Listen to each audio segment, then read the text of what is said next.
He's good, even when he's being bad. Bill Clinton finally speaking out about all the allegations swirling around the Clinton Foundation, but he did it in a very carefully choreographed way on NBC's Today Show.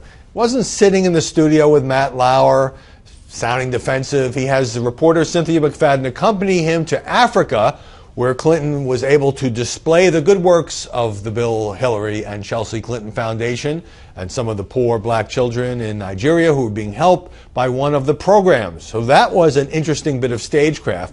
But then what was really fascinating is not just that this was classic Clinton, a guy who, has been on the stage for so long. He knows how to be charming. He knows when to dodge, when to weave, when to utter one of those utterly Clintonian phrases. He didn't admit to any mistakes, any wrongdoing, any missteps, nothing. Everything is just fine. Hillary Clinton's not talking about any of these allegations, but Bill Clinton speaking out, I guess, on the family's behalf.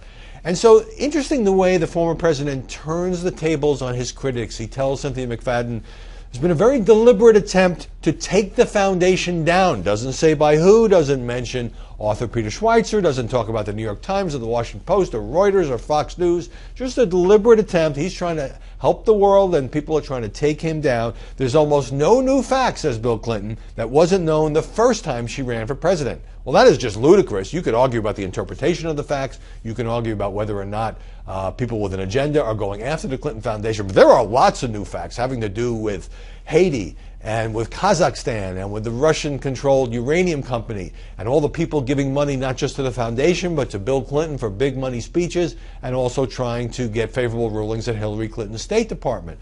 Clinton didn't want to get down on the weeds, as he put it, on any of that, but said he's never been anything like the Clinton Global Initiative, raising more than $100 billion. But on this question of money, Cynthia McFadden asked him, don't you think there's a perception problem? You're getting these big money speeches.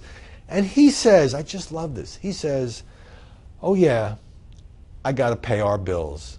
This is a guy who's made more than $100 million from giving speeches, leaving aside books and other ventures, since leaving the White House. I got to pay our bills, like they won't be able to eat, like they'll struggle to put food on the table if he has to give up the $500,000 speeches. So he did say that he would continue to give speeches even as Hillary runs for president. He did say that if he thinks there's something wrong with somebody offering him money for a speech, he will turn that down. It just was a kind of a virtuoso performance. He looked his age. He looked like a guy who survived heart surgery. He looked kind of thin and almost frail. I don't think that was by design, but they're out in the natural light, shooting in Africa. You haven't got all the makeup on. I just think that this doesn't resolve or dispel the questions by any stretch of the imagination. And even if he did win some people over with that NBC appearance, it's Hillary Clinton who's running for president. It's Hillary Clinton who has to address this. It's Hillary Clinton who can no longer let her husband speak for her when ethics questions are raised during the middle of her campaign.